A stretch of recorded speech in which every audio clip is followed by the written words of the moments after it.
Hukum diciptakan untuk masyarakat, bukan masyarakat untuk hukum. Profesor Sacipto Raharjo. Assalamualaikum warahmatullahi wabarakatuh. Dewan Juri yang kami hormati dan segenap pemerhati konstitusi yang kami banggakan. Perkenalkan, kami dari tim UIN Raden Patah Palembang. Saya Togar selaku pembicara pertama yang akan membuka argumentasi dari tim kami. Adapun Nadina dan Alsa selaku pembicara kedua yang akan memperdalam argumentasi yang telah disampaikan oleh pembicara pertama. Serta Ihsan Juliansa selaku pembicara ketiga yang akan mempertajam argumentasi yang telah disampaikan oleh pembicara pertama dan pembicara kedua. Dewan Juri yang terhormat, lahirnya isu mengenai pembatasan masa jabatan anggota Dewan Legislatif, DPR, DPD, dan DPRD ini dikarenakan adanya kekosongan hukum terhadap periodisasi masa jabatan anggota Dewan Legislatif, yang dimana dalam konstitusi Indonesia mulai dari Undang-Undang Dasar 1945, Undang-Undang Nomor 7 Tahun 2017 tentang Pemilihan Umum, Undang-Undang Nomor 2 Tahun 2019 tentang Perubahan atas Undang-Undang Nomor 2 Tahun 2008 tentang Partai Politik, serta Undang-Undang Nomor 13 Tahun 2019 tentang MPR, DPR, DPD, dan DPRD, yang dimana pada pokoknya tidak sama sekali menyebutkan secara eksplisit verbis mengenai pembatasan masa jabatan anggota Dewan Legislatif, sehingga hal ini memberikan peluang bagi anggota Dewan Legislatif untuk menjabat seumur hidup.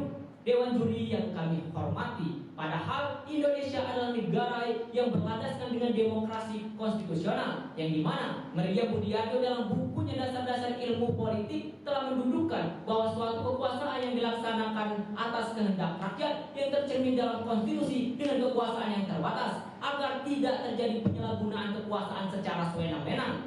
Pun dalam Pancasila sebagai filosofis konsulat, tidak adanya pembatasan masa jabatan anggota Dewan Legislatif ini bertentangan dengan Pancasila kelima, Pancasila yang berbunyi keadilan sosial bagi seluruh rakyat Indonesia. Karena hal tersebut pun sejatinya telah menciptakan iklim yang tidak sehat, persaingan yang tidak sehat antara calon legislatif petahana dengan calon legislatif yang baru. Oleh karena itu, Dewan Juri yang terhormat, pembatasan masa jabatan anggota Dewan Legislatif ini harus diterapkan di Indonesia karena kami memiliki 3 konstruksi argumentasi yang kuat. Pertama, negara yang dijalankan harus berdasarkan hukum atau restat, bukan berdasarkan kekuasaan atau mastat. Yang kedua, regenerasi kepemimpinan kursi legislatif. Dan yang ketiga, fakta empiris terhadap kekuasaan yang lama cenderung korupsi absolut.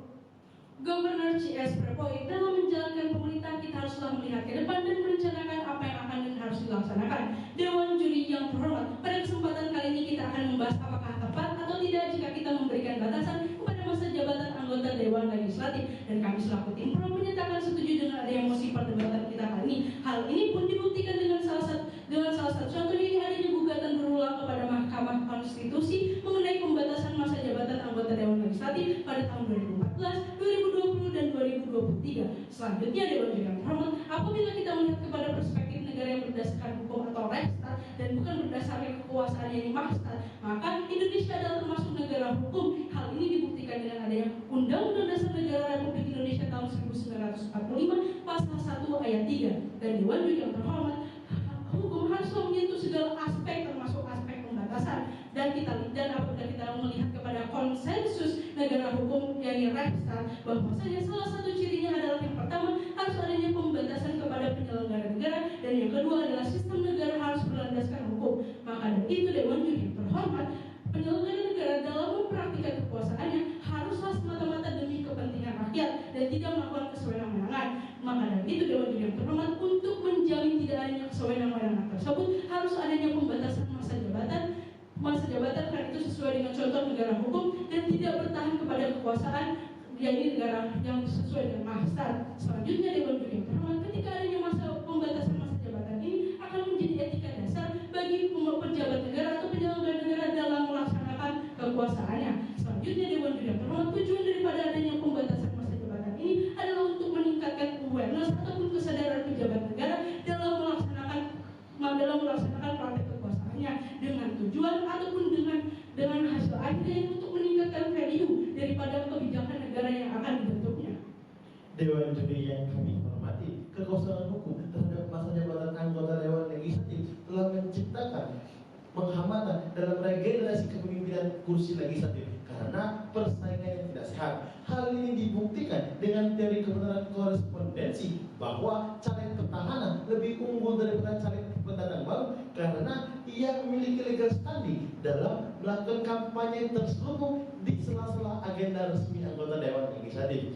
Dewan Juri yang kami hormati, hal ini disebabkan karena caleg petahana tidak dibebankan cuti di luar tanggungan negara sebagaimana yang dibebankan kepada calon eksekutif petahana. Dewan Juri yang kami hormati, Lord Acton, seorang guru besar sejarah modern Universitas Cambridge pernah mengatakan power tends to corrupt, absolute power corrupt absolutely. Kekuasaan itu cenderung korup, kekuasaan yang lama cenderung korupsi secara absolut. Oleh karena itu Dewan Juri yang kami hormati, berdasarkan fakta empiris telah membuktikan bahwa terdapat mantan anggota DPR RI yang berinisial SN telah menjabat 4 periode. Ia telah melakukan tindak pidana korupsi pada tahun 2017 pengadaan proyek EKTP. Selanjutnya ada mantan anggota DPRD Kabupaten Pariaman berinisial EZ di mana pada tahun anggaran 2010-2011 yang melakukan tindak pidana korupsi uang makan dan uang minum fiktif DPRD Kabupaten Pariaman di mana ia telah menjabat 3 periode. Hal inilah Dewan Juri yang kami hormati merupakan dampak daripada tidak adanya pembatasan masa jabatan anggota Dewan Legislatif.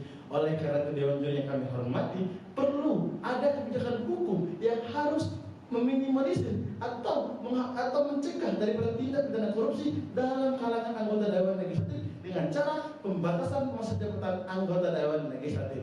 Mahasiswa Hukum, Salam konstitusi.